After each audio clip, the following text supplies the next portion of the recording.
I saw a lot, probably too much as a kid.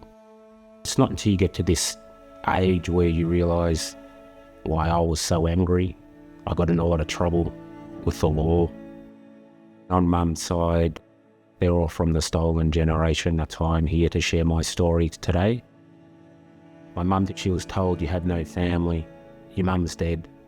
So that disconnection to have no family identity, teaching her the white way with no connection to her culture, the flow on from that with the generational trauma, like many of my community, I sort of didn't have that loving connection.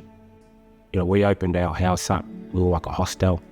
We had a lot of young troubled men, you know, and I was on the receiving end when my parents went out. I used to get raped and beaten. I couldn't understand why all this was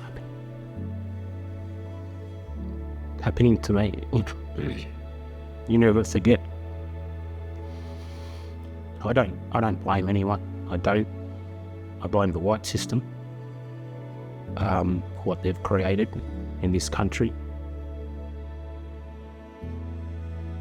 There's far too many of my community with stories like this, where the trauma has been so destructive, and yet people don't understand that.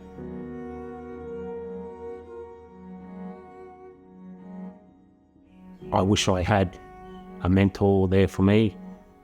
If I had it, that I could have spoken up and said, you know, Uncle, this is happening to me. If I hadn't had sport, I would have been going into pensionage or prison.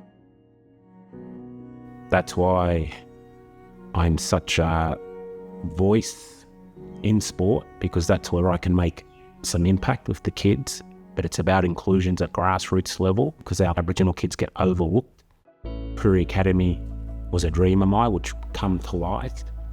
So when we host our clinics, they're all for free.